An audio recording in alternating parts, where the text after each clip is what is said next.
என்ன தீவிரமா பிராக்டிஸ் பண்ணிட்டு இருக்கீங்க? ஆமா மாஸ்டர், வாங்க மாஸ்டர் ஃபைட் பண்ணலாம்.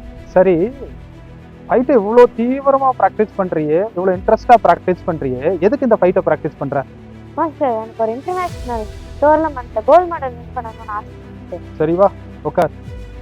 சரி, கோல்ட் மெடல் வின் பண்ணணும்னு சொன்னியே, எத்தனை கோல்ட் மெடல் வின் பண்ணணும்?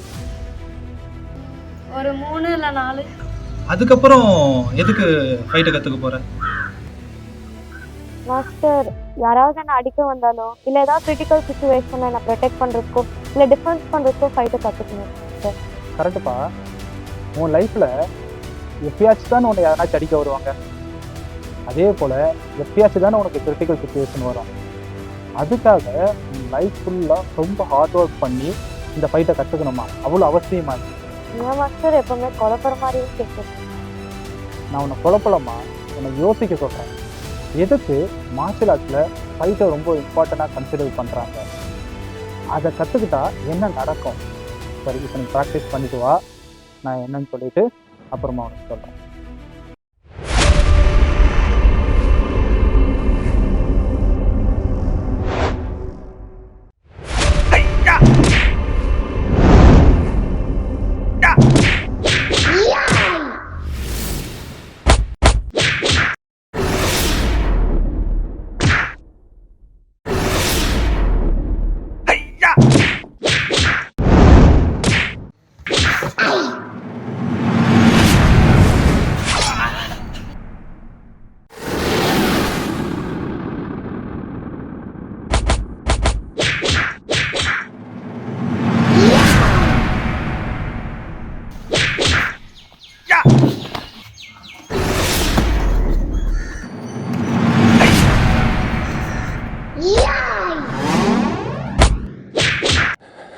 Oh my god.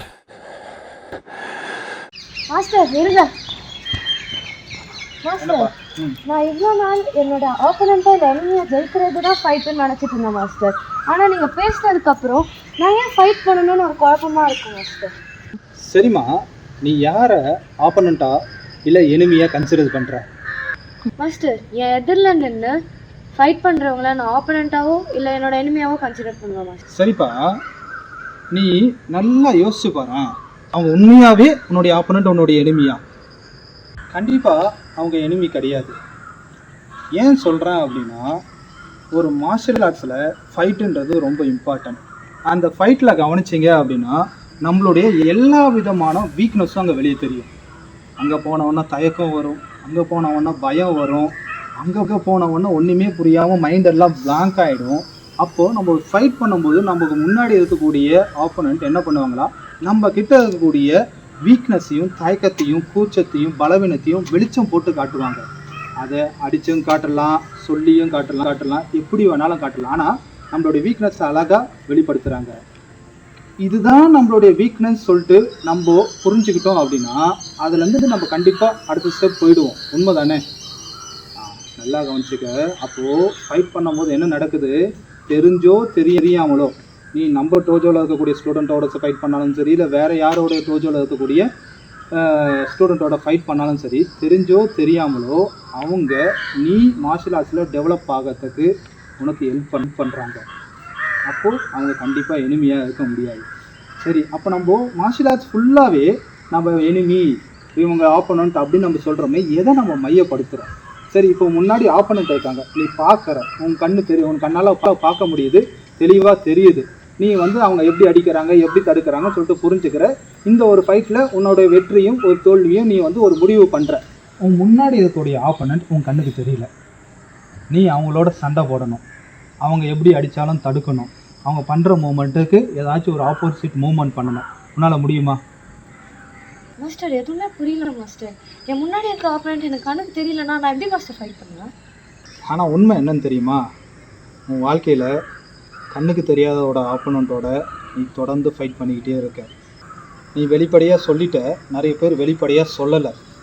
மார்ஷல் ஆர்ட்ஸில் ஃபைட்டுக்கு ரொம்ப இம்பார்ட்டன்ட் கொடுத்தது நம்மளுக்கு முன்னாடி இருக்கக்கூடிய எனிமியோட சண்டை போடுறதுக்கு கிடையாது, ஒரு ஆப்போனண்ட்டோட கிடையாது. அவங்கெல்லாம் நம்மளுடைய பலவீனங்கள்லேருந்து ஒரு ஸ்டெப் டெவலப்மெண்ட் ஆகிறதுக்கு உதவி செய்கிறவங்க. ஆனால் இப்படி கண்ணுக்கு தெரியாத இருக்கிறாங்க இல்லையா, உன்னுடைய லைஃப்பில் நீ தினம் தினம் அப்படி ஒரு சண்டை போட்டுட்டு இருக்க.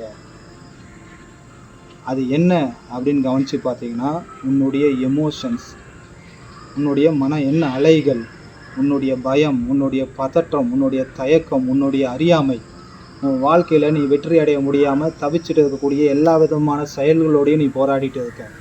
மார்ஷியல் ஆர்ட்ஸில் ஃபைட்டு எப்போ ஒரு முழுமையான ஃபைட்டாக மாறும் தெரியுமா?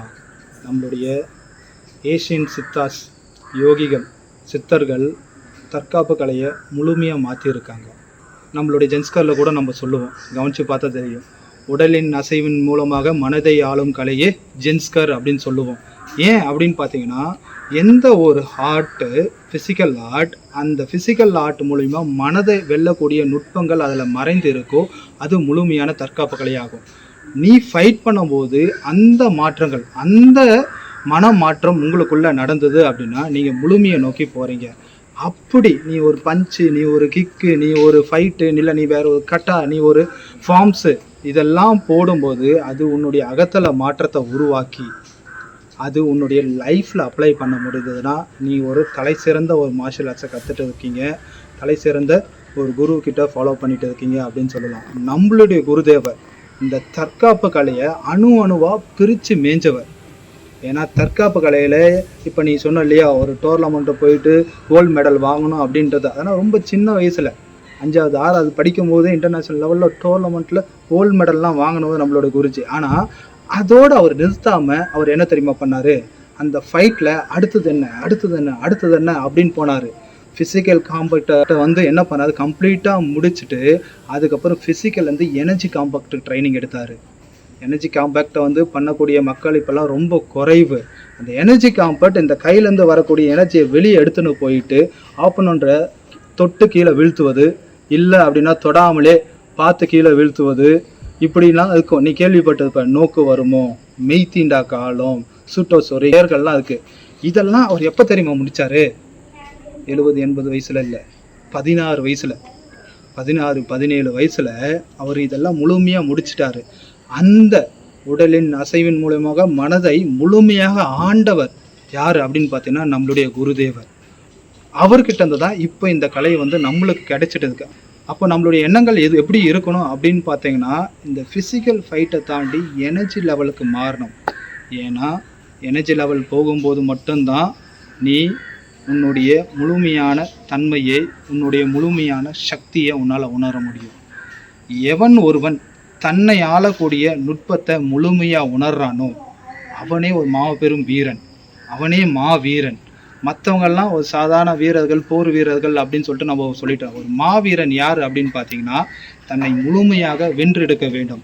நம்மளுடைய குருஜனா யாருன்னு பார்த்தீங்கன்னா மாவீரர். ஏன்? அவர் தன்னை முழுமையாக வென்றெடுத்தவர், சித்தநிலை சமாதி அடைந்தவர், யோகத்தில் உயர்ந்த நிலையை அடைந்தவர், ஒரு மெடிக்கல் சயின்டிஸ்ட். அவர்கிட்டேருந்து நம்ம ஒரு ஃபைட்டை பண்ணுறோம் அப்படின்னா ஃபைட்டோட தன்மையை நல்லா புரிஞ்சுக்கணும். சும்மா ஒரு ஒரு வின் பண்ணணும், ஜெயிக்கணுன்றதெல்லாம் தாண்டி அந்த ஃபைட்டுக்குள்ளே இருக்கக்கூடிய ரகசியத்தை தெரிஞ்சுக்கணும். ஃபைட்டில் நிறைவாகணும், முழுமையாகணுன்ற உணர்வோடு நம்ம பயிற்சி பண்ணோம் அப்படின்னா நம்ம அடுத்தடுத்த நிலை போகணும். ஃபைட் பண்ணணும்னா இன்னொரு முக்கியமான விஷயம் என்ன, தியானம் பண்ணணும். தியானம்னா என்னப்பா, முழு விழிப்புணர்வோடு. உன்னால் முழு விழிப்புணர்வோடு இந்த ஃபைட்டை உன்னால் பண்ண முடிந்ததுன்னா இந்த உடலை கடந்து மனதில் இருக்கக்கூடிய பிரம்மாண்டமான ரகசியத்தை உன்னால் புரிஞ்சிக்க முடியும். அதுதான் நம்ம இங்கே ப்ராக்டிஸ் பண்ணுறோம். அதை புரிஞ்சிக்கிறதுல உன்னுடைய கவனத்தை வச்சுட்டு டெவலப்மெண்ட் ஆகப்போ இப்போ இருக்கக்கூடிய இந்த டோர்னமெண்ட், கோல்டு மெடல் இதெல்லாம் அவசியம்தான். ஆனால் இது எல்லாமே ஒரு காலகட்டத்தில் உன்னை விட்டு விலகி போய்ட்டு இது உனக்கு தேவைப்படாது. உனக்கு தேவைப்படுறது என்ன அப்படின்னு பார்த்தீங்கன்னா, உன்னை முழுமையாக ஆளக்கூடிய நுட்பங்கள். உன்னை முழுமையாக ஆளக்கூடிய நுட்பங்கள் எல்லாமே எங்கே இருக்குது அப்படின்னு பார்த்தீங்கன்னா நம்மளுடைய குருஜி கிட்ட இருக்குது. அது நீ என்னன்னு சொல்லிட்டு போக போக அடுத்தடுத்து வரக்கூடிய கிளாஸ் இருக்குது. இப்போ ஃபைட் அப்படின்றது வெறும் அடிதடி கிடையாது, நம்மளோட வாழ்க்கையை மாற்றக்கூடிய ஒரு நுட்பம். மாஸ்டர், இப்போ எனக்கு ஒரு விஷயம் மட்டும் ரொம்ப நல்லா புரிஞ்சிருக்கு மாஸ்டர். நான் எவ்வளோதான் டோர்னமெண்ட் போய் கோல்டு மெடல் வாங்கினாலும் எனக்குள்ளே இருக்கிற வீக்னஸை நான் ஓவர் கம் பண்ண முடியலன்னா நான் ஒரு சிறந்த வீராங்கனையாக இருக்க முடியாது. அதை நான் ஓவர் கம் பண்ணாதான் அது என்னோட ரியல் அச்சீவ்மெண்ட்டாக மாறும். Thank you master. நானும் ஃபிசிக்கல் ஃபைட்டை தாண்டி எனர்ஜியை புரிஞ்சுக்கிட்டு குருஜி மாதிரி மாற ட்ரை பண்ணுறேன் மாஸ்டர். ஜெய் மனுஷ்.